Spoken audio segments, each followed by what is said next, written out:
Buenas tardes, amigas y amigos, bienvenidos y bienvenidas a Tercer Debate, una iniciativa de los medios legislativos. En el tema de hoy vamos a detallar lo que fue la Comisión General a la que acudió el ministro de Finanzas, Richard Martínez, a la Comisión de Desarrollo Económico. Entre otros puntos, explicó el funcionario de gobierno los montos relacionados con el acuerdo alcanzado con el Fondo Monetario Internacional y el Ecuador. Bienvenidos y bienvenidas, esto es Tercer Debate.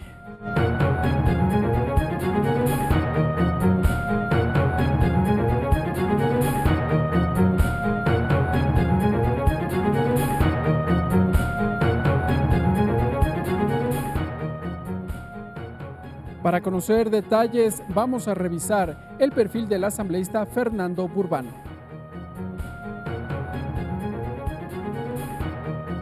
Fernando Burbano, asambleísta nacional por el movimiento Juntos Podemos, integrante de la Comisión del Desarrollo Económico, Productivo y la Microempresa.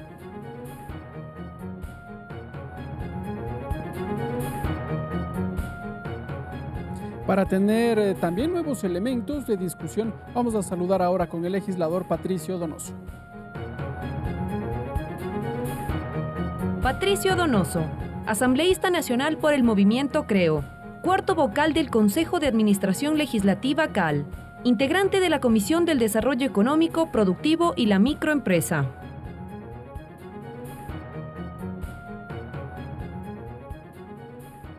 Y lo dicho, esta mañana acudió el ministro de Finanzas, Richard Martínez, a la Comisión de Desarrollo Económico. Allí entregó detalles respecto del acuerdo alcanzado con el Fondo Monetario Internacional y otros multilaterales, acuerdo que bordea los 10.200 millones de dólares, de los cuales al menos 652 millones ya ingresaron al país el pasado 13 de marzo, según lo explicó el ministro de Finanzas. Ahora vamos a tener más detalles en el siguiente reportaje.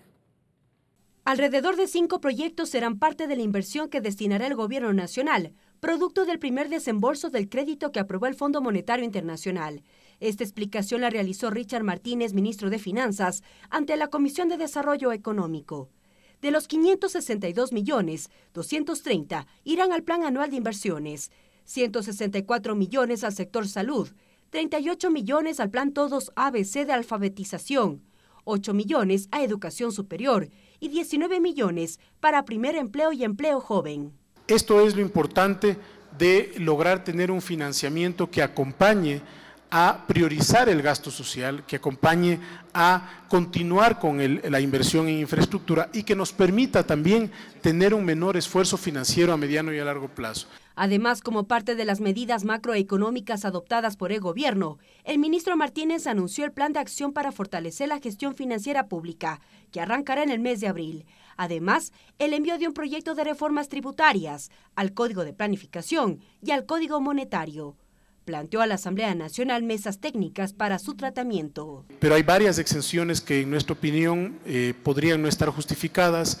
Hay también algunas preferencias para las personas que más tienen, a las personas más ricas de la población, cuando tenemos que enfocar esos beneficios en las personas que menos tienen. La aplicación y alcances de la Ley de Fomento Productivo fue otro tema expuesto por el ministro. Sí tuvimos un repunte de varios contratos de inversión, proyectos de inversión. Estamos llegando ya a cerca de 1.600 millones en contratos de inversión. Luego fue el turno de las preguntas. Los legisladores Fernando Burbano, Patricio Donoso y César presentaron sus dudas. ¿Cómo va el comportamiento de la baja del riesgo país, que es clave para poder tener una economía mucho más sana? Las que tienen el mayor grado de informalidad. Sí me preocupa que quede relegado casi al último trimestre de este año, acciones concretas para la reactivación de este sector. Sería importantísimo que el Ecuador pueda aprovechar de esta oportunidad para hacer un reperfilamiento de la deuda externa. Pero también hubo críticas. Que los resultados no son favorables y de hecho hay muchos pendientes con la Asamblea Nacional. De que la deuda es de 50.000, de 60.000, de 70.000 millones de dólares. No le hagan meter la pata al presidente Moreno, porque eso le afecta al país. El ministro de Finanzas además informó a la Comisión de Desarrollo Económico que la Organización de las Naciones Unidas en los próximos días definirá el mecanismo para monitorear el gasto social. Mariela Logroño, TVL Noticias.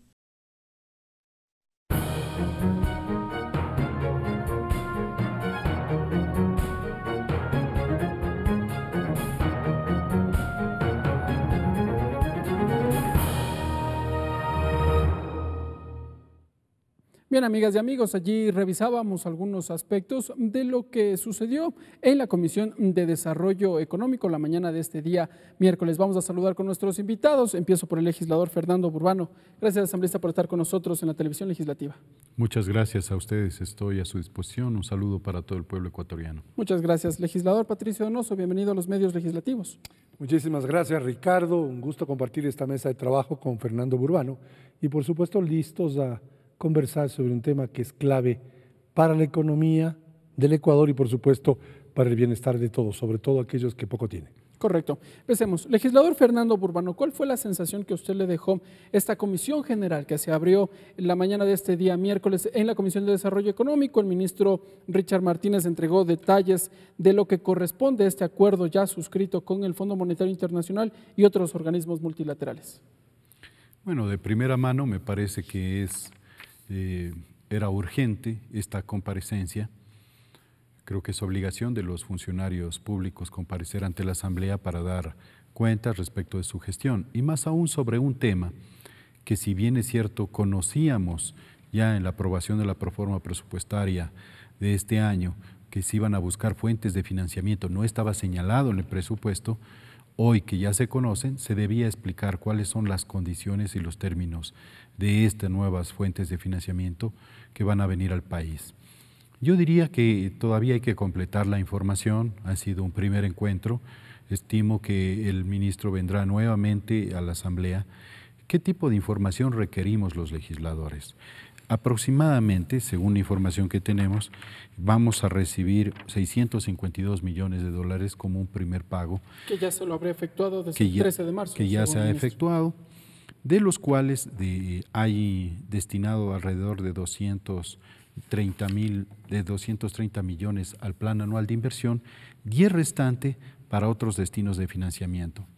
En mis preguntas que le hice hoy al ministro me detuve justamente en este segundo tramo, porque casualmente aquí están fondos que están dirigidos a los gobiernos autónomos descentralizados y mi preocupación en la materia de fiscalización ha sido cómo se van solucionando los problemas cotidianos de la gente, tanto del aparato productivo como de la cobertura de servicios básicos, que realmente estos recursos resultan poco, yo diría, son insuficientes para la enorme demanda que existe a nivel nacional. Por eso le he planteado al ministro de que se haga una vigilancia de la eficiencia del gasto en el sector social y también unos niveles de coordinación interinstitucional que permitan que efectivamente estos recursos vayan a bajar los índices de pobreza, tanto por necesidades básicas como insatisfechas, como por consumo, porque hay muchas personas, por ingresos, porque hay muchas personas que, por ejemplo, por la ausencia de vías rurales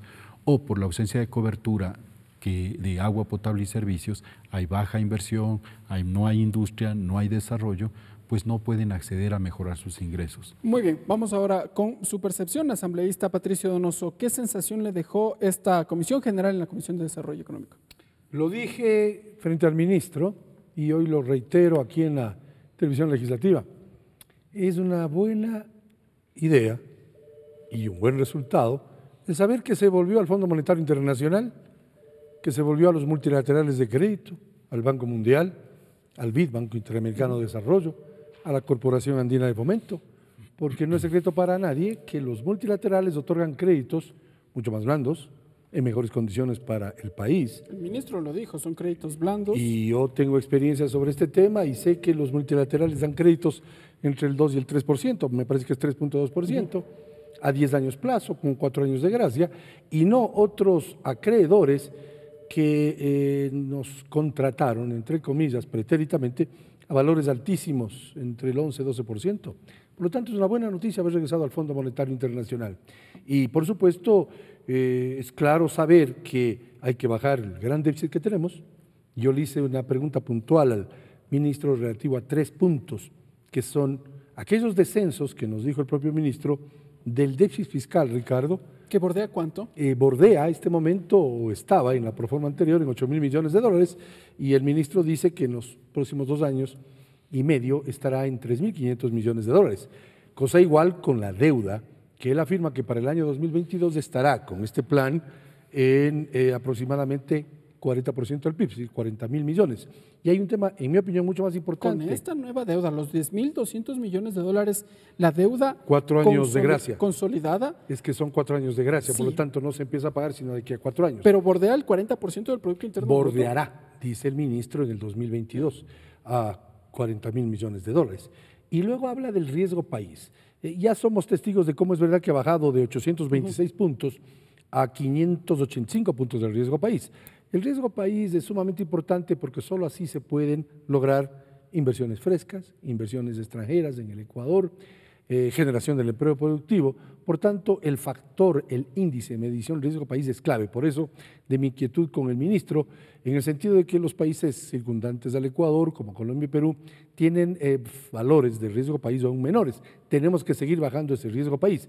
Para ello, por supuesto, esos indicadores hay que enfrentarlos con decisión, con valentía, en tema del gasto público, en tema del manejo racional de los subsidios y, por supuesto, recibiendo del mundo entero la asistencia técnica que se requiere para que 6 de cada 10 ecuatorianos que hoy no tienen empleo puedan a futuro tener. Ya vamos a hablar sobre los condicionamientos. Legislador Fernando Purbano, ¿cómo Ecuador va a manejar esta nueva deuda?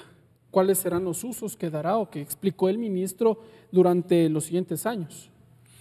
Bueno, lo que el ministro nos ha dicho, al menos en este primer tramo, la deuda estará destinada para una suerte de contingencia social. Imagino yo, frente a ciertos niveles de reacción, digamos, de la ciudadanía ante posibles medidas de ajuste. Por ejemplo, no se ha dicho, pero es probable de que suba el IVA. No se ha dicho, pero es probable que los despidos que puedan existir o la separación de funcionarios públicos para bajar en 1.000 millones la masa salarial implique una crisis especialmente en la clase media que todos los días consume, que todos los días también genera un movimiento en la economía. Entonces, esto puede generar un sinnúmero de dificultades. ¿Cómo evitar que estas medidas afecten a los más pobres? Por eso se ha fijado de que al menos 1.000 millones de dólares están destinados para estos sectores vulnerables de hoy en adelante. ¿A través de cómo? ¿La entrega de créditos? ¿Bonos? Bueno, lo que se ha hablado fundamentalmente es que se van a canalizar a través del bono de desarrollo humano, es lo que ha dicho hoy el ministro. La pregunta es, ¿cómo también reactivamos a otros sectores como son mujeres y jóvenes que hoy por hoy no tienen trabajo o tienen muy pocos ingresos y no pueden obtener empleo? Aquí el ministro ha presentado una fórmula que irá más bien por una reforma de flexibilización laboral. Nosotros, en mi caso, nuestro movimiento político, está muy vigilante de esto porque la flexibilización laboral no debería implicar precarización ni tercerización laboral que vaya en desmedro de los derechos de los trabajadores.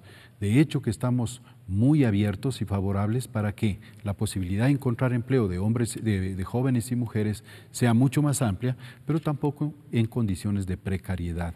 Legislador, si me permite, algunas cifras que presentó el ministro de Finanzas en la comisión. De los 10.200 millones de dólares, los 3.500 millones, dijo, se encuentran atados a proyectos y 6.700 millones se encuentran de libre disponibilidad.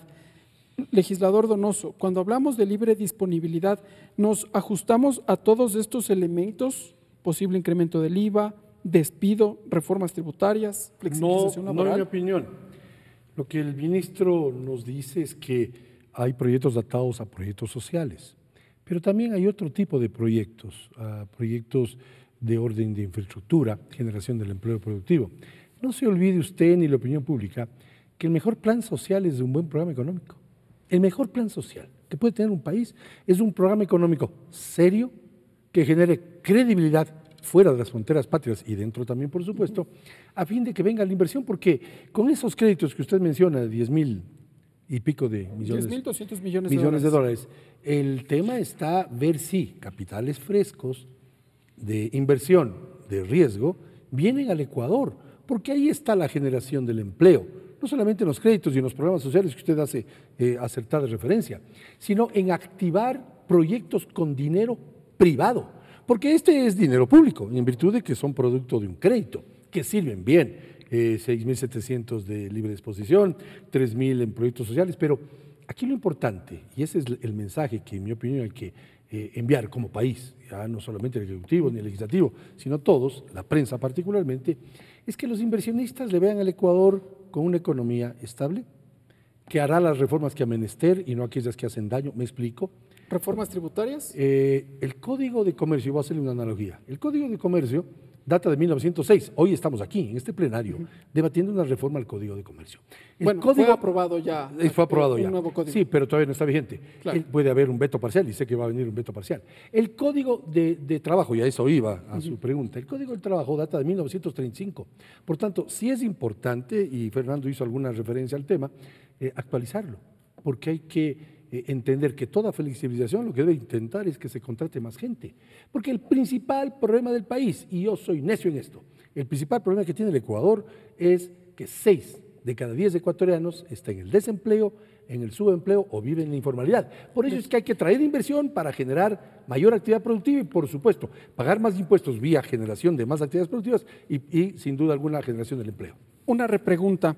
Legislador, usted había señalado que es necesario que, bueno, este crédito es público, pero que es necesario la inversión privada. Sin duda. ¿Cómo incentivamos? Con estos créditos, de alguna otra forma, lo que se busca es, no quiero utilizar la palabra gasto, pero tal vez la inversión en temas sociales, pago de bonos. Le voy a dar la receta en 2 palabras.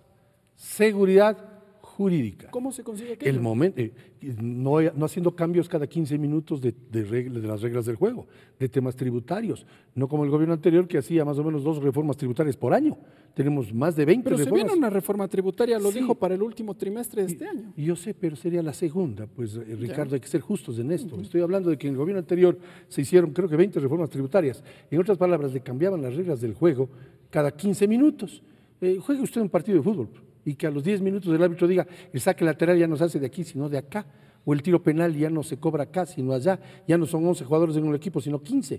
Esos cambios permanentes de reglas del juego hacen que los inversionistas le golpeen la espalda al piloto cuando vienen a invertir en el Ecuador y al ver la inseguridad jurídica que hay en nuestro país, le digan al piloto, siga nomás, señor, camino a Chile, camino al Perú, camino a Colombia. Lo que necesitamos es que los inversionistas vengan con su buena chequera a invertir en el Ecuador. Solo se logra esa inversión privada, no solamente la extranjera, la nacional también, no a través del impuesto a la serie de divisas, que es una barbaridad. Porque el impuesto a la serie de divisas es un impuesto a la entrada de divisas, todo lo que entra tiene que salir, sino generando confianza para que el inversionista invierta como está invirtiendo en el Perú o como está invirtiendo en Chile. Legislador Burbano, en este ambiente, en la Asamblea Nacional, se habla ya de una nueva reforma tributaria, a este tema quería ir. El último trimestre de este año, ¿ustedes apoyarían temas como el incremento del IVA, por ejemplo? ¿La eliminación del ISD, el impuesto a la salida de divisas? Mire, yo quiero dejar planteado sobre la mesa algo a lo que se refiere Patricio. Realmente cuando el gobierno comienza a hacer reformas tributarias y comienza a tener una política de incentivos, la percepción que queda en la mayoría del pueblo ecuatoriano es que siempre los ricos tienen beneficios y los pobres tienen que contribuir a asumir la carga de recuperar la economía del país. Entonces, por donde usted le vea el incremento del IVA, realmente es un costo que lo asumen todos los ecuatorianos, pequeños, grandes, medianos. Después de la aprobación de la Ley de Fomento Productivo, la pregunta es, ¿cuánta nueva inversión real ha venido? A propósito de la implementación de la ley. Esa evaluación todavía no la hemos tenido con cifras exactas.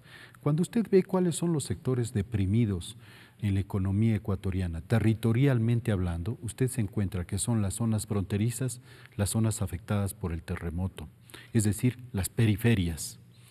Cuando usted va a ver que a esas periferias en la Ley de Fomento Productivo se le puso mayores incentivos, pero usted se da cuenta que ni siquiera el gobierno tiene proyectos para vender al exterior, para promocionar al exterior, que estén ubicados en estas zonas como para captar inversión, sino que la mayoría de proyectos que se venden están localizados y focalizados en los centros. Pero, por eso es que usted hasta dijo que se iba a construir un tren ligero en la zona del litoral ecuatoriano, por ejemplo. Un tren, a ver, habla del tren, pero que es un tren que va a ser funcional. ¿Para qué? Para que Pozorja tenga movilidad de carga. Pero si usted ve qué es lo que se está haciendo en cuanto al eje de la Manta Manaos, absolutamente nada. Cuando usted ve cuáles son las intenciones reales que se tiene para que el puerto de Manta sea un puerto equipotente comparado con el de Guayaquil, no se está haciendo absolutamente nada. Cuando usted ve que la política de riego, por ejemplo, en el ámbito y de saneamiento, yo hoy dio un ejemplo, yo no estoy en contra de las empresas municipales de otro lado, pero mire, quizás por eficiencia, pero hay más o menos 300 millones de dólares que se va a captar por la empresa de saneamiento, agua potable y alcantarillado de Guayaquil, en detrimento de que existen varias decenas de ciudades en la costa ecuatoriana que están recibiendo hoy agua una vez por semana o una vez por mes. Entonces, estas diferencias entre las inversiones de los centros y las periferias no ha cambiado y siempre hay predilecciones. Por eso es que hoy le planteé al ministro que se tiene que buscar una manera de monitorear la eficiencia del gasto, de tal manera que en los lugares donde hay emergencia se atienda. El plan de agua y saneamiento para todos es un plan que ya va a cumplir 2 años y sin embargo vaya a ver usted dónde están concentradas las inversiones y donde los sectores, donde hay mayores alertas, es decir, donde hay un semáforo rojo, donde tiene que atenderse, no llegan las inversiones. ¿Y sabe cuál es la excusa, Ricardo? Dicen que los gobiernos no tienen capacidad de gestión, los gobiernos locales. Pero aquí hay un principio constitucional que se llama de subsidiariedad, en la cual si un gobierno local no puede atender los servicios básicos o cumplir una competencia, el gobierno nacional debería contribuir subsidiariamente y eso no ha pasado. Finalmente, solo le quiero terminar con esto del empleo. Tengo aquí el desglose, vamos a pasar brevemente porque son algunos puntos los que hay que tratar. Mire, el ministro dijo una gran verdad. En el país, el 80% de empleo se genera en las micro, medianas y pequeñas empresas. ¿Cuál es el micro, pequeñas y medianas empresas? El 80%. ¿Y qué pasa con el sector estatal? Porque se dijo que también hay una burocracia y que es necesario Bueno, optimizar. Estamos hablando a nivel de la inversión privada. Ya. Cuando hablamos de inversión privada, los mayores generadores de empleo son las MIPYMES. Pero ¿cuál es el problema? Que él también lo planteó hoy, que la mayoría de este empleo generado en este sector de la economía es un empleo informal. Entonces, el desafío de pasar de un empleo de informal, que carece de seguro social, que carece de gozar de los beneficios de un salario básico y demás beneficios sociales, pues eso es lo que hay que procurar. Y no basta más que ver usted, vaya a una ciudad, cualquiera que sea, especialmente de la costa ecuatoriana, y lo digo porque yo vivo en la costa, ¿cuál es el ejército gigantesco de comerciantes minoristas alrededor de terminales, alrededor de los mercados, en la vía pública, que viven del día a día, que se han puesto un pequeño negocio, un chuzo, venden lo que quiera para subsistir? Ese empleo informal, esa economía informal, este momento no tiene una respuesta, Entonces, el ministro lo ha planteado y le estamos tomando la palabra. Que el gobierno haga un esfuerzo para invertir también en la reactivación económica de los de abajo. Y ha dicho algo, vamos a monitorear los compromisos del sector privado y vamos también a exigirle al sector privado, así como nosotros le damos una mano para que se reactive, que lo haga efectivamente. Muy bien, legislador. Vamos, asambleísta Patricio Nosso. A ver, primero una réplica a lo que acaba de mencionar el legislador Usted Urbano. le preguntó a Fernando sobre el tema impuestos. Hay una famosa curva de Laffer que indica que hay un momento dado en que mientras más grandes o altos sean los impuestos, menos es la recaudación. Y que llega un momento dado en que si usted baja los impuestos, la recaudación es mayor, vía mayor actividad comercial. Esa curva de Laffer nos indica que lo más sensato para el Ecuador es no crear o generar más impuestos, quizás bajarlos y hacer una verdadera simplificación, que hoy por hoy está distorsionado todo este tema tributario. Y quiero referirme en 15 segundos al ISD, al impuesto a la serie de divisas. Es una barbaridad. El dólar ecuatoriano, por así llamarlo, está en 95 centavos, porque casi toda actividad productiva cuesta un 5% más. Me explico. Su camisa, si es importada, costó un 5% más. Pero si es nacional también, porque es fabricada con algodón que se importa desde Rusia y otros países de un 92%. Y el tomate que usted se sirvió en el desayuno también, porque para producirlo requerimos de muchos insumos importados, con lo cual el tomate que usted se sirvió cuesta más. Hay que eliminar el impuesto a la serie de divisas. Segundo, el tema subsidios. No hay derecho que Ricardo Bravo esté subsidiado en la tanqueada de su carro. Usted sí tiene la capacidad de pagar, yo también. Lo que hay que hacer es focalizar los subsidios, sobre todo combustibles, y sin duda alguna hay que respetar los subsidios o el subsidio al gas de uso doméstico, porque es la gente Ese pobre. se debe mantener. Se debe mantener, pero también focalizarlo, porque uno, escúcheme bien que esto es grave, 1 de cada 3 tanques de gas salen vía contrabando por las fronteras norte y sur del Ecuador, a Colombia y Perú. Es decir, estamos cometiendo la torpeza de subsidiar a colombianos y peruanos. Hay que focalizar incluso ese subsidio. Lo que hay que mantener es el subsidio a la gente pobre del Ecuador. Pero, legislador, este último punto también merece un peso político. Claro. Y realmente tomar ese peso político hay las condiciones para que el gobierno nacional la adopte actualmente. Si fuera mi responsabilidad, yo focalizaría el subsidio al gas, y no lo digo ahora. Hubo una discusión hace pocos meses cuando se revisaron el precio de las gasolinas super de Ecopaís. La ventaja es que no lo digo ahora, lo he dicho siempre. Yo fui presidente del Comité Empresarial Ecuatoriano y fui presidente del Consejo de Cámaras y presidente de la Asociación Nacional de Empresarios. Y esto vengo manteniendo durante años. He sido un generador de empleo, soy un emprendedor. Claro que algunos dislocados tienen como deporte nacional irse contra los empresarios, ¿no? La palabra del vocablo emprendedor viene de la palabra empresario, y todos somos emprendedores porque todos tenemos que llevar el alimento a nuestros hogares. Por tanto, hay que generar seguridad jurídica, eliminar distorsiones económicas, firmar acuerdos comerciales, falta con los Estados Unidos, que es nuestro principal socio comercial, les guste o no les guste, hay que ser parte de la Alianza del Pacífico, donde hay un mercado enorme, al cual podemos, con el denodado trabajo, por ejemplo, del agricultor y agroindustrial ecuatoriano, exportar nuestros productos y que ingresen esos rectangulitos verdes que se llaman dólares a la economía ecuatoriana. Le voy a dar un ejemplo y usted me va a entender, y la opinión pública igual. La opinión pública que nos ve y que nos escucha. Las flores ecuatorianas son mejores que las colombianas, las nuestras. Pero los colombianos venden más, porque los colombianos no tienen que pagar el 6.8% de arancel al introducir la flor colombiana en el mercado americano. Nosotros sí, o por lo menos no hay la certeza de poder volverse floricultor porque hay ese castigo arancelario. No se hace usted floricultor haciendo así los dedos, pues hay que comprar el terreno, prepararlo, inversiones, riesgos, y al final de muchos años de trabajo viene la exportación de ese producto. Y lo mismo le puedo decir del caucho, lo mismo le puedo decir de los calzados, de tantos productos ecuatorianos que podrían incorporarse al mercado americano sin pagar aranceles, como lo tienen colombianos y peruanos. Y nosotros hemos tenido la torpeza de no firmar un acuerdo comercial que todos lo firman. Le doy un dato, hasta el comandante Ortega de Nicaragua tiene suscrito un TLC con los Estados Unidos. Todos. El Ecuador es el único país de la costa oeste del Pacífico que no tiene un acuerdo comercial con los Estados Unidos, porque algunos piensan que suena fea esa palabra de TLC o esas siglas de TLC. Muy bien, legisladores, nos quedan apenas 2 minutos. Vamos a ir cerrando este primer bloque de diagnóstico, porque en el segundo vamos a entrar de lleno a las condiciones que debe adoptar el gobierno nacional para en adelante obtener los recursos que van a llegar de forma progresiva de los organismos multilaterales. Legislador Fernando Burbano, una última evaluación de lo que fue esta comisión general del ministro Martínez. Mire, yo no me imagino un país sin cobrar impuestos, porque está demostrado. Debe cobrar, debe haber. Pero por supuesto, lo que pasa es que muchos del sector privado lo que quieren es vivir en un paraíso fiscal. Ojalá no les cobren impuestos, ojalá no paguen el salario básico, ojalá no cumplan con los trabajadores, ojalá no tengan responsabilidad social. No existen esos países en el mundo. Esa es una doctrina que no es aplicable.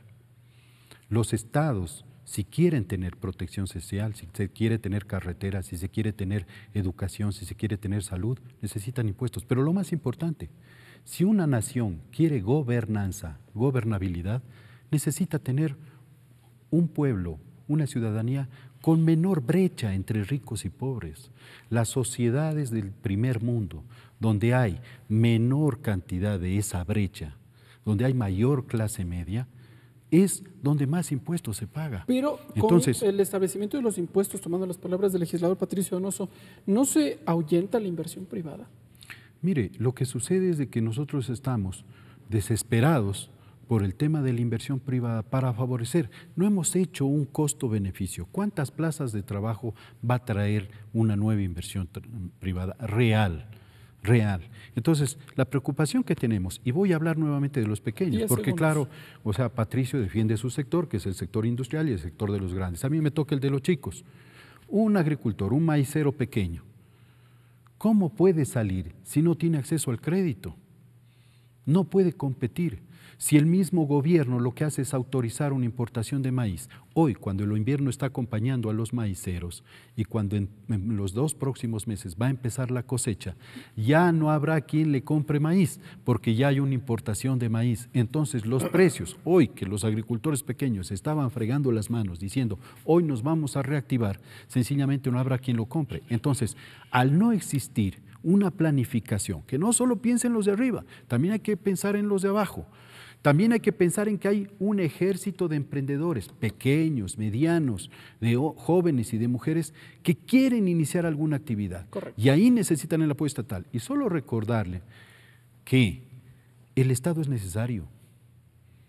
Si una sociedad no tiene un Estado fuerte y de un tamaño adecuado, una sociedad no puede organizarse. El Estado es el que vigila que las reglas de la sociedad se cumplan, ¿no? Y disculpe que me extienda porque usted le permite a Patricio que se tome todo el tiempo, ¿ya? No, ahí estamos pero, equilibrados. entonces yo estoy en el mismo derecho. No, efectivamente, ¿sí? Claro que sí, pero le recuerdo, todavía hay un segundo bloque en donde vamos a continuar conversando diferentes visiones. Entonces, en 30 segundos. Entonces, solo para concluir. 10 segundos, 30 segundos va a tener usted. El ministro lo ha dicho. Incentivos al sector privado, entiéndase, tanto el sector privado de las MIPYMES como de las grandes empresas. Él lo ha dicho hoy día, incentivos versus cumplimiento. Correcto, asambleísta, desde producción me indican que se acabó su tiempo. Usted. Parece ser que se le prendió el foquito rojo sobre la cabeza de Fernando Burbano. A ver, vamos a los temas. Con la palabra error. A los temas. Porque se equivoca cuando... un poco de respeto, legislador. Yo lo respeto, yo me he Fernando, referido con usted yo con mayor altura. Yo te respeto, Fernando, pero tú acabas de mencionar que yo defiendo a los grandes industriales y comerciantes. Fernando, yo fui presidente de la Cámara de Cultura y como presidente de la Cámara de Cultura ayudé a la gente pobre, 78 centros agrícolas, gente pobre que fue ayudada por mi accionar como presidente de la Cámara de Cultura. De tal manera que ese es el error, y a eso me refiero. Yo no es que defienda los intereses de los industriales y comerciantes. Lo que pasa es que... ¿Pero debe haber un marco regulatorio, legislador? Siempre, ¿Un Estado, tal vez? Siempre, pues el Estado debe ser regulador, pues evidentemente tiene que regularse, pero yo lo que defiendo es el libre emprendimiento. El movimiento CREO se llama CREO, creando oportunidades. Yo lo que defiendo es las oportunidades que tienen los pequeños, los medianos y los grandes. De modo que ahí está el error, Fernando, y te lo digo con todo respeto. No puedes tú afirmar que yo defiendo los intereses de los grandes industriales, eso es un error. Yo he defendido toda mi vida el interés de la gente que tiene pocas posibilidades. Repito, como presidente de la Cámara de Agricultura, generé apoyo real a 78 centros agrícolas compuestos por campesinos pobres que no tenían ni siquiera acceso a la tecnología. Yo les doté de computadoras y del acceso a la tecnología a través de programas que los logré tener con apoyo extranjero. Eso es hacer país. Por lo tanto, no es verdad. Lo segundo, los emprendedores, el que sea, necesita apoyo de acuerdo a las regulaciones. El país debe ser regulado, sin duda alguna. Y ese apoyo está en crear políticas públicas que generen seguridad jurídica, fuentes de trabajo y empleo, acomodar acuerdos comerciales porque el mercado ecuatoriano es muy pequeño, a fin de poder vender nuestro denodado trabajo hacia afuera. Muy bien, legisladores, vamos a cerrar entonces este bloque, nos vamos a una pausa, cuando regresemos hablaremos ya de las condiciones que sin duda estos organismos multilaterales habrían colocado al Ecuador para entregar esta nueva deuda, este nuevo crédito por 10.200 millones de dólares. Sigan con nosotros, amigas y amigos, esto es Tercer Debate, nos vamos a una pausa.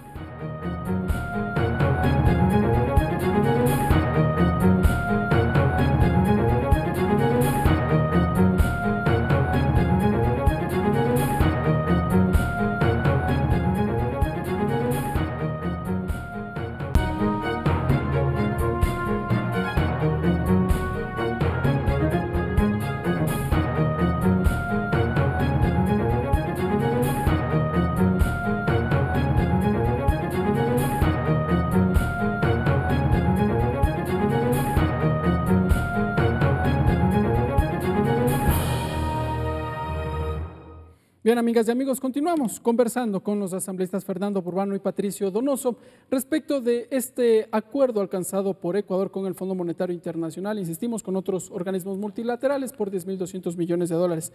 Asambleísta Fernando Burbano, antes de pasar a las condiciones impuestas por estos organismos multilaterales, el ministro de Finanzas, no sé si reveló, pero sí explicó que todo este monto no llegará al país este año. dijo que para el 2019 el Fondo Monetario Internacional entregará 1.403 millones de dólares, el Banco Mundial 1.009 millones de dólares y bueno, la CAF, FLAR, el BID también entregarán cada uno montos. Todos estos bordean los 4.622 millones de dólares, cifra del Ministerio de Finanzas. ¿Cómo se van a invertir estos recursos si al menos el déficit fiscal para este año son de 8.000 millones de dólares? Justamente esa es la información que le pedí al ministro. Él supo informar que, por ejemplo, entre otras cosas, el Frente Social recién se reunirá al final de esta semana para abordar sobre este tema. ¿Ya no se había reunido previamente? Bueno, nos acaba de decir esto, ¿no?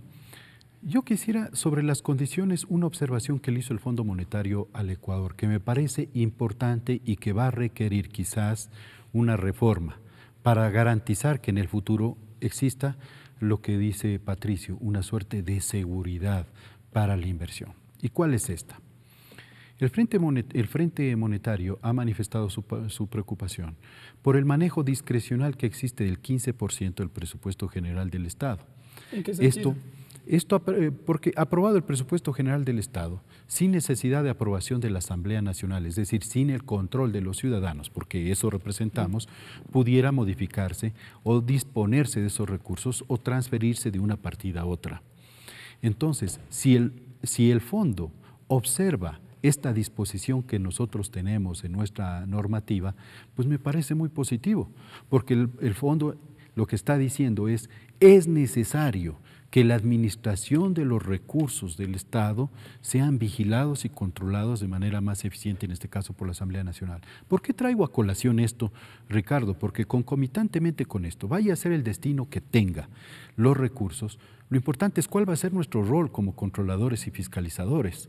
Creo que ya hemos perdido mucho espacio al no poder intervenir en el presupuesto general del Estado. Pero es por normativa constitucional. Sí, pero hay que revisar el pasado y si uno revisa en legislación comparada con otros países, los otros congresos y funciones legislativas de otros países son mucho más fuertes en el momento del control del presupuesto general del Estado y la intervención del presupuesto. Esto permite que muchos gobiernos no manejen muy discrecionalmente los recursos o los camuflen en obras o en acciones generalmente clientelares, porque eso también es un despilfarro. ¿Asignación de recursos? O asignaciones de recursos, o trabajar para contratistas o firmas constructoras, en vez de trabajar para la gente, para las necesidades de la gente. Entonces, cae como anillo al dedo esta observación del Fondo Monetario Internacional en vista de la próxima aprobación de la Ley Orgánica de la Función Legislativa para fortalecer nuestra capacidad legislativa frente al control presupuestario. Pero a mí me parece que también la reforma iría un poco más allá, porque por normativa constitucional los temas económicos la facultad cabe solo sobre el Ejecutivo. Por supuesto. En el manejo del 15%, desde luego que tiene que ser una reforma constitucional. Pero yo digo, en nuestra facultad de control político debemos establecer metodología y además acompañar, con usted hablamos alguna otra ocasión, con la necesidad de tener un centro de estudios para comparar las cifras, porque mire usted, hoy el gobierno nos presenta unas cifras a través del Ministerio de Finanzas. ¿Cuál es el nivel de comparación que tiene la legislativa de la función legislativa con sus propias cifras para poder contrastar? Correcto. Es la oportunidad para la legislatura. Asambleísta Patricio Donoso, su visión respecto de el uso que le dará el gobierno nacional a estos primeros 4.000 millones de dólares. Son 4.622 millones de dólares que vendrán en este año, en el 2019, así nos ha dicho el ministro. El próximo año vendrán 3.146 millones de dólares, que es harta plata, por supuesto, y en el subsiguiente año, 2021, 2.509 millones de dólares. Es importante que esos recursos vengan, pero, insisto, es más importante aún la actividad productiva privada que genera mucho más dinero a través de inversión nacional y extranjera y, por supuesto, a través de la generación de empleo. Por eso es que los emprendedores tenemos ese viejo adagio, que no es tan viejo, que dice renta ganada, renta pagada. Por eso es que luchamos en la Ley de Fomento Productivo, yo personalmente, por eliminar el anticipo del impuesto a la renta. Me acabo de leer la mente. Sí, sobre esta posible reforma ganada, renta pagada. Sobre yo esta estoy de acuerdo en que se paguen. Entonces, tienen que pagarse. Tiene que eliminarse primero el anticipo. Ya está eliminado. La fórmula de cálculo, sí, pero fue modificada. Tiene que eliminarse todo vestigio de que a usted le cobren un impuesto a la renta aún antes de tener ganancias. Es increíble, pero hubieron muchas gentes que pagaron impuestos aún cuando perdieron. Y después, y fin de año el gobierno nacional se comprometió, o el Estado se comprometió. ¿Quién les devolvió la plata a aquellos que pagaron aun cuando perdieron? Porque ser emprendedores arriesgados, se puede ganar o perder. Pero eso también servía para de alguna otra forma modificar este camuflaje que había. Empresas que al final del año entregaban sus cuentas en cero. Pero eso, usted me está hablando de una mala práctica. ¿No? Pero es que la hubo. Bueno, pues esa mala práctica tiene que ser chequeada muy bien por el CREIF. Yo voy a la buena práctica porque yo soy de los buenos. Los buenos emprendedores, lo que hacemos cuando perdemos es saber que se puede ganar o perder. Y cuando ganamos, pagar impuesto a la renta en virtud de lo ganado. Renta ganada, renta pagada. El que más gana, más debe pagar, sin duda alguna. Pero en la ley de fomento productivo incorporamos aquello que le digo y también incorporamos lo que se denomina arbitrajes. Nadie invierte en un país, mi estimado Ricardo, y perdóname que me mete en ese tema, nadie invierte en un país donde no hay arbitrajes o donde los arbitrajes están direccionados. O se cambiaron de sede a Chile, si no estoy mal, en la última reforma. No, ahora se estableció que las partes llegarán a un acuerdo de quién lleva adelante el arbitraje, porque si el arbitraje va a ser de una de las partes, como estaba, es una locura porque nadie invierte en el Ecuador. Y si no, pregúntese usted, ¿por qué el Ecuador apenas capta 700, quizás 800 millones de dólares de inversión extranjera? Mientras nuestros vecinos colombianos, que tienen muchos problemas, narcotráfico y demás, captan 9.000 millones de dólares. Pero ahí le voy a poner un ejemplo. Y los peruanos, 13.000 millones de dólares. Y los chilenos, 21.000 millones de dólares. Pero ahí le voy a poner un ejemplo. Hace pocos días nada más se conoció que una empresa rusa que buscó la construcción de una empresa hidroeléctrica o una represa hidroeléctrica salió en el gobierno anterior, supuestamente en los términos de incumplimiento, es lo que se dijo en su momento, pero resulta que ahora acudió esta empresa a organismos de arbitraje internacionales y le está demandando al Ecuador. El hecho de que haya pasado algo con alguna empresa no significa que es el común de las... ¿El caso de Chevron? Bueno, el caso de Chevron ya lo dijo. Es mucho más amplio. Sí. Es mucho más amplio. Usted bien sabe, como acusador periodista que es, que ahí hubo algunos temas de corruptela, y usted bien sabe, lo dijo el procurador Íñigo Salvador, ¿recuerda? De esta manera que no me ponga de ejemplo eso, porque no es de ejemplo. Pero el anterior es valedero. Lo que sí es cierto es que necesitamos tener arbitrajes para que el inversor sepa que en el caso de litigio, por ejemplo, en temas tributarios, tenga dónde acudir y no al vecino o íntimo amigo de una de las partes, porque es un absurdo. Y finalmente hay que eliminar tanta tramitología. Usted se ha dado cuenta que en el Ecuador pagamos más o menos, o tenemos que hacer 46 trámites para montar una empresa. A pesar de que ya hubo una ley aprobada por la Asamblea Nacional. Pero todavía no tenemos el reglamento y yo apoyé esa ley, que no era mía, apoyé. No, fue por unanimidad. Si no sí, claro, yo apoyé con mis discursos, por supuesto, la eliminación de tanta tramitología, a fin de hacer las cosas más rápidas. Y otro punto más, que ya que usted me pregunta qué hacer, más allá de la plata de los créditos que vienen al Ecuador, hay que hacer una reingeniería de la deuda. Mi estimado Ricardo. ¿Revisarla totalmente? Pagar y liquidar la deuda cara para cambiarla por deuda barata. Eso es lo que hace cualquier padre de familia. Pues. El ministro lo que dijo es que al menos este crédito tiene un plazo de 10 años a tasas del 3%. 3.2%, 4 años de gracia. ¿Es deuda barata? 3.2, sí.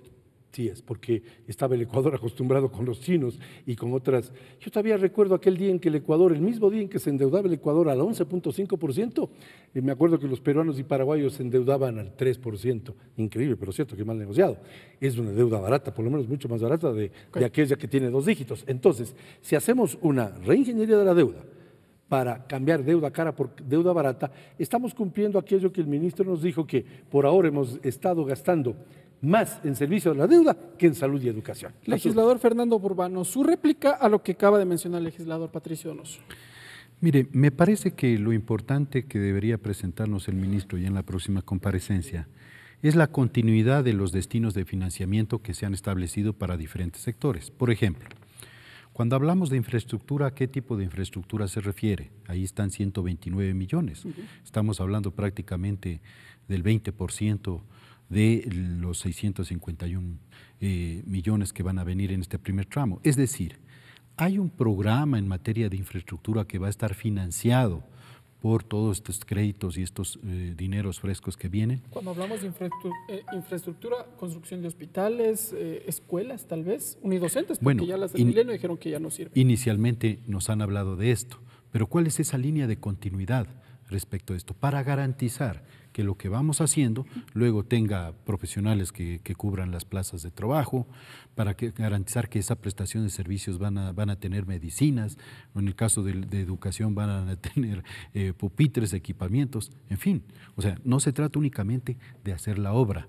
Ya tenemos la herencia del pasado, en el cual tuvimos obras súper costosas, mal diría yo fiscalizadas, y a la hora del té resultaron ineficientes, como las escuelas del milenio. El segundo tema, los dos proyectos que nos preocupan, Agua para Todos y proyecto de riegos. Entre los dos no llegamos a 100 millones de dólares.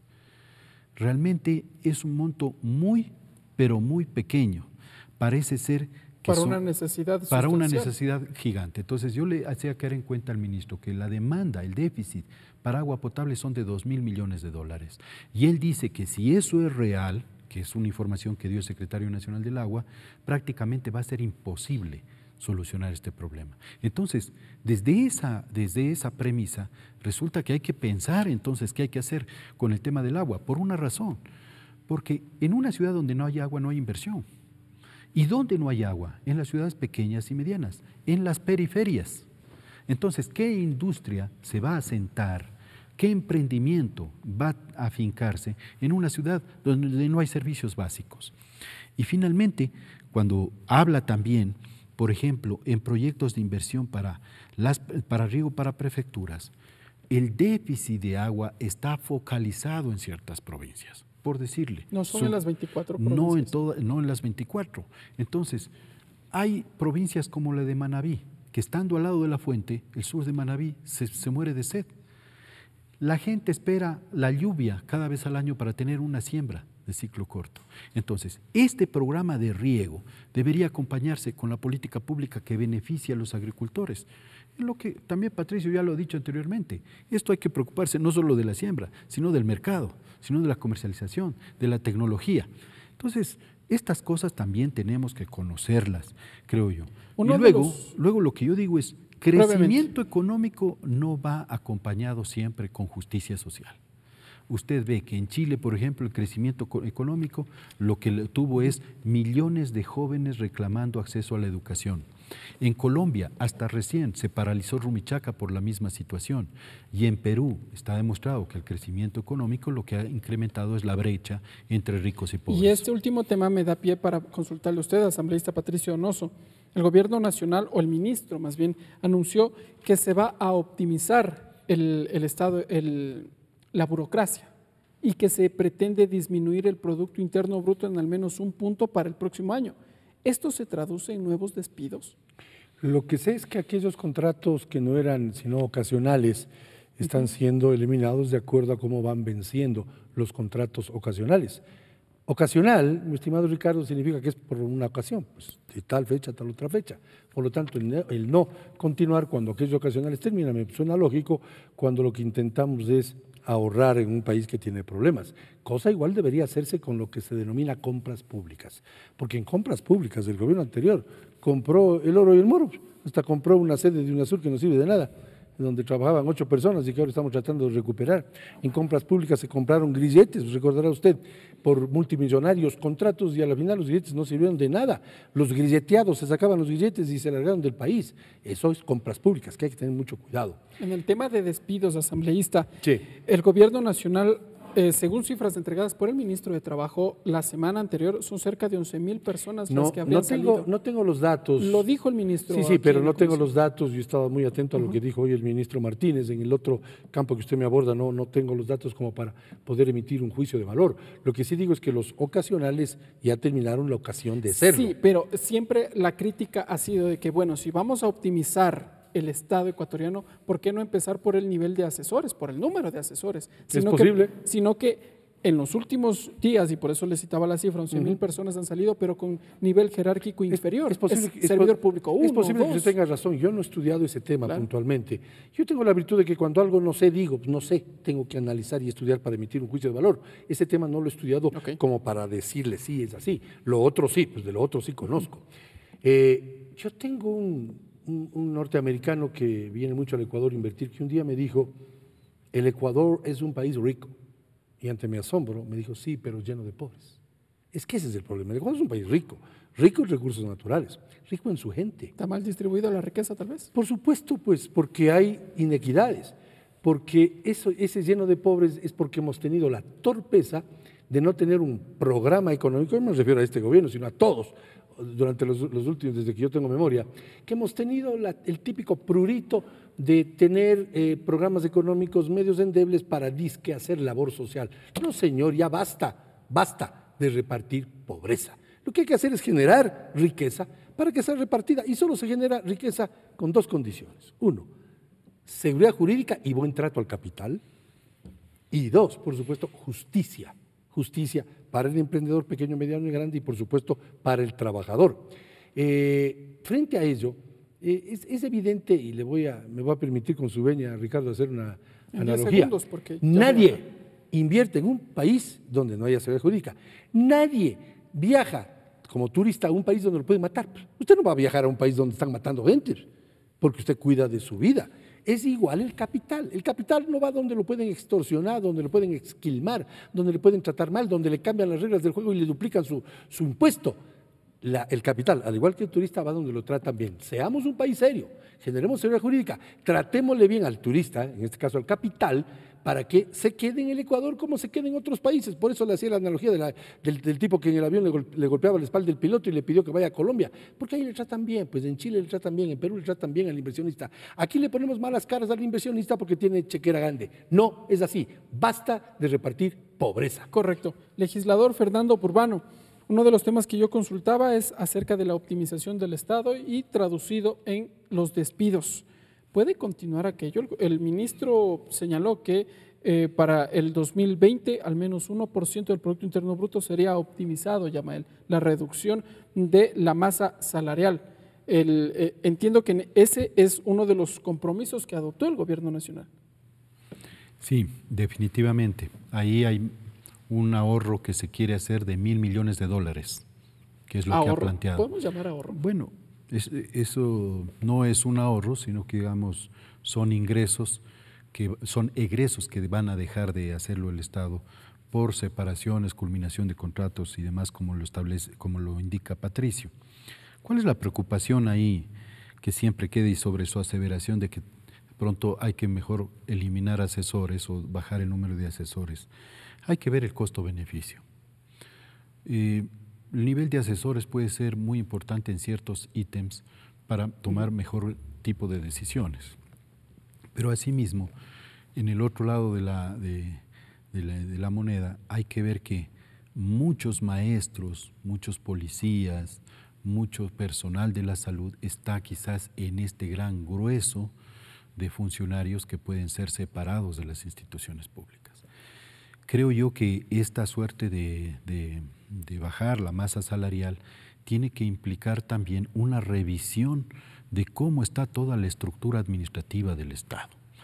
Hay denuncias de que, por ejemplo, hay mucho piponazgo, hay denuncias en las que hay mucha burocracia, entonces efectivamente necesitamos un Estado mucho más eficiente. Pero, legislador, una pregunta aquí. Esos 11.000 ciudadanos que salieron en los últimos días del sector público no van a tener pues esta facilidad de gastar y dinamizar la economía, por ende también repercute en precisamente la economía ecuatoriana, porque no se va a poder dinamizar, van a generar un ahorro y ese dinero quedará prorrogado, no sé, 2 o 3 meses hasta conseguir un nuevo empleo. O sea, lo grave de todo esto es que cada persona que está separada del sector público no puede ser absorbida por el sector privado o no puede incorporarse con un nuevo emprendimiento, una nueva iniciativa. El desafío es cómo volvemos a un Estado mucho más eficiente. Hay otros temas que no se han abordado. Patricio dice algo que quisiera yo contribuir respecto de la contratación pública. Solo recordemos la experiencia del pasado. Obras caras, obras con comisión, obras innecesarias, sobredimensionadas. Hoy tenemos edificios de registro civil, edificios de justicia, prácticamente ocupados al 20 al 30%. ¿Cuál es la lección aprendida respecto de esto? Hemos cambiado los términos de referencia, hemos cambiado los precios unitarios, hemos cambiado la lista de referencia de precios unitarios en el sistema de contratación pública, no se lo ha hecho. Entonces, en la práctica, seguimos contratando obras caras. Hemos recurrido a nuevos mecanismos de licitaciones. ¿Bajo qué términos? Mire que en el país, en el Ecuador, es donde más caro se construye. Si usted compara el precio unitario de 1 kilómetro de carretera del Ecuador con otro país de Latinoamérica, para nosotros nos cuesta mucho más alto, y imagínese en economía dolarizada. Entonces, por ahí hay un permanente chorreo de plata. Por otra parte, en nuestra comisión, nosotros nos hemos quejado y hemos abordado qué se va a hacer con las empresas públicas ineficientes.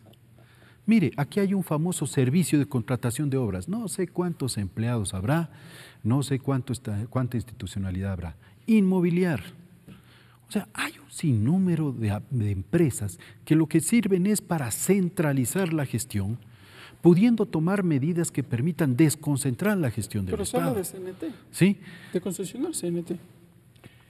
Mire, y es paradójico, ¿no? CNT, TAME y muchas empresas públicas han usufructuado de las altas tarifas del mercado. Pero por eso sobreviven. sobreviven. ¿No es empresa rentable? Mire, cuesta creer aquello. Mire, usted se va a Argentina, usted se va a Chile, se va a Colombia, compra una tarjeta de telefonía celular a la tercera parte de lo que cuesta aquí en el Ecuador. Entonces tenemos empresas que dicen ser rentables, pero porque están gozando de unos sobreprecios en el mercado terriblemente grandes. ¿A quién le meten la mano al bolsillo? A los ecuatorianos. En ese tipo de competencia, Patricio, estoy contigo. Tenemos que meter más competencia privada para bajar y estandarizar y ponernos en los estándares internacionales. ¿Cómo es posible? Voy a regresar al tema del agua para que usted vea que es necesario. En la costa, ¿sabe cuánto cuesta un tanquero? Cuesta $40. La gente utiliza 2 tanqueros al mes. Por bidones al menos ponga 20 bidones, son $20 más. En la costa, y pagando la tarifa de agua, le cuesta al pobre $120 al mes. En la sierra, ¿cuánto le cuesta aquí en Quito la tarifa de agua? Supongamos lo más alto, $20. Entonces, para el pobre en la costa es más duro. ¿Qué estamos haciendo respecto de eso? Y si le suma usted todos estos otros costos adicionales, lógicamente al final del día, al fin del mes, al ciudadano de a pie no le alcanza la plata. Asambleísta Donoso, su réplica. Fernando dice que en el Ecuador los contratos son mucho más caros que en los países circundantes al Ecuador, y tiene razón. Los contratos en el Ecuador son carísimos. ¿Por qué?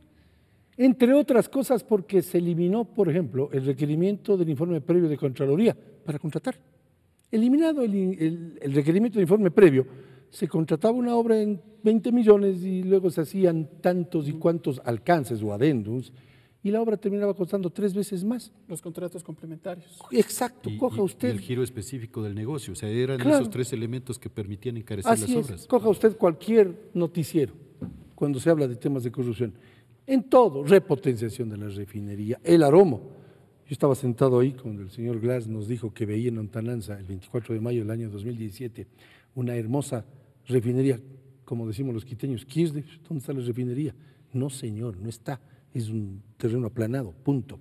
Cuando usted habla del Yachay, cuando habla de esos contratos sin el informe previo, caemos en lo que Fernando nos acaba de decir con razón, se contrata carísimo, todo cuesta más. ¿Quién paga ese sobreprecio? Los ecuatorianos, pues sin duda alguna. Pero es que ahora estamos endeudados en 60.000 millones de dólares, dicen algunos, y yo le pregunto a usted, a manera de respuesta, usted es el periodista entrevistador, pero ¿con qué plata se hicieron las hidroeléctricas y los carreteros de lo que tanto hablan? ¿Con qué plata? Si estamos endeudados, ¿con qué plata se hizo? ¿Y con eso vamos a aumentar entonces? A pesar de que se recibieron 330.000 millones de dólares, no alcanzaron. Le voy a hacer otra analogía, a mí me gustan mucho las analogías.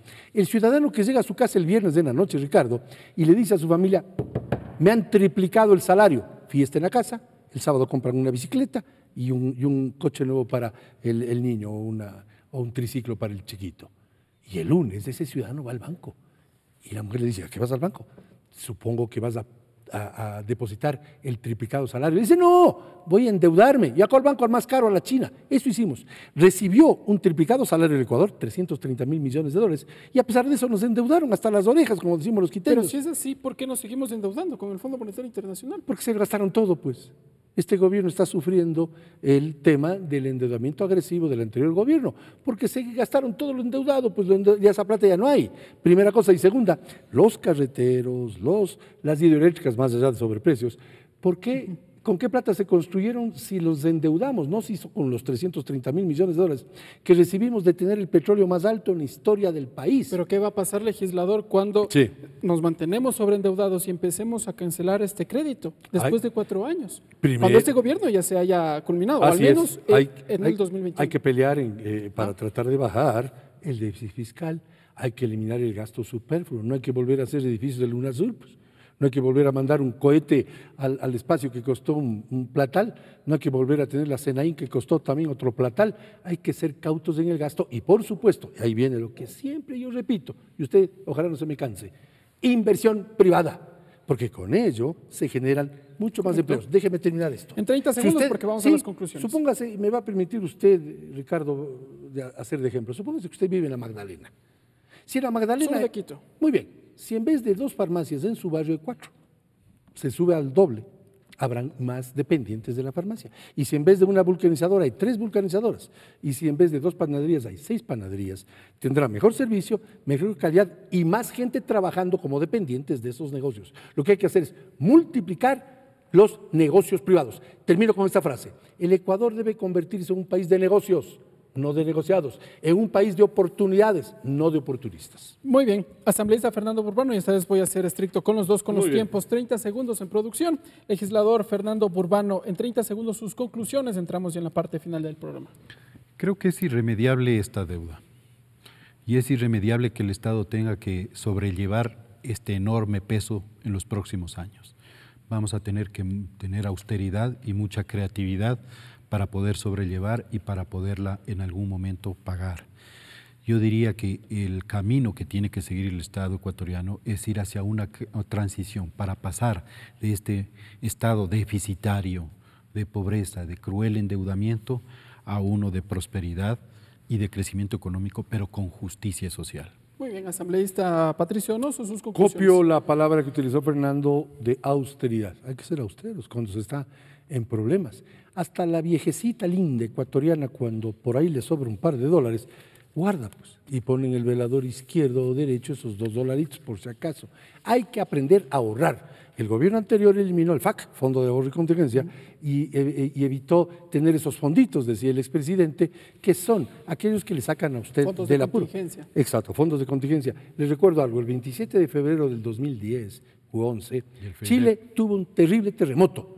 ¿Cómo logró salir? Porque el 10% a la venta del cobre metían en un cajoncito y el ahorro, y con esa plata salieron del tema del terremoto, que fue gravísimo. A nosotros nos pasa un terremoto en las provincias de Esmeraldas y Manabí y nos cogen parados y no tenemos un centavo encima de eso, que se los llevaron mucho, ¿no? Pero a lo que me refiero es que hay que sembrar la cultura del ahorro, porque toda persona debe ahorrar como contingencia porque puede pasar cualquier cosa. Muy bien, gracias asambleísta Patricio Donoso, gracias asambleísta Fernando Burbano, gracias por estar con nosotros, amigas y amigos.